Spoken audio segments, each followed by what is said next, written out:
Il a battu des records, foulé les podiums et fait rêver les foules. Mais cela n'a pas été facile tous les jours. Dans le documentaire Santé mentale, briser le tabou, prévu mardi 6 mai sur N6 et déjà disponible sur M6, le nageur Camille Lacour se livre à cœur ouvert sur la dépression qu'il a happée il y a une dizaine d'années. En 2012, alors qu'il venait d'échouer aux Jeux Olympiques de Londres, le nageur explique avoir remis en question sa vie tout entière. Clairement, ce n'est pas pour ça que je venais aux Jeux. C'était pas pour une finale, c'était pas pour une médaille en chocolat, c'était pour le titre, confie-t-il face caméra. Et là, il y a tout qui s'écroule. Je me dis, pourquoi s'entraîner 7 heures par jour?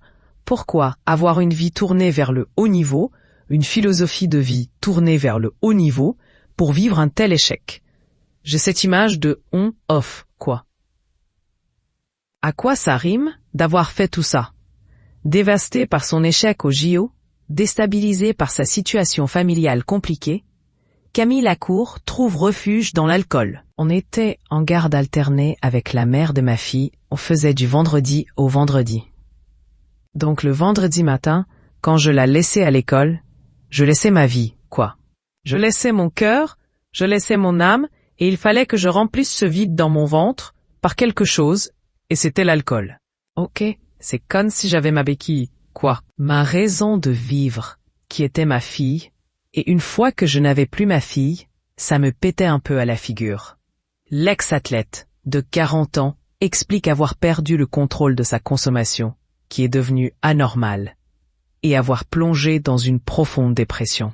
Cette idée que la dépression n'arrive qu'aux faibles, il faut arrêter ça. Au contraire, je crois que ça n'arrive qu'aux gens forts, assure-t-il. Camille Lacour explique s'être battu pendant 2 ans contre ses démons.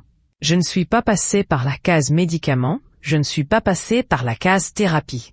Je n'ai pas fait appel à un psychologue, mais depuis l'âge de 16 ans, j'ai la chance de voir des psys sportifs. Donc je pense que j'avais quand même, inconsciemment et consciemment, quelques armes qui m'ont aidé à remonter la pente. Il poursuit, pendant 2 ans, je partais courir et il n'y avait absolument aucun objectif de performance sur la course. C'était de réfléchir à comment j'en étais arrivé là, ce que j'aimerais améliorer. Le fait de me poser des questions, ça me permettait de ne pas exploser, confie-t-il. Ces moments de réflexion lui ont permis de prendre du recul et de trouver un équilibre. Mais un équilibre fragile qu'il doit entretenir au quotidien. L'équilibre, par définition, c'est fragile, donc c'est un travail de tous les jours, conclut-il.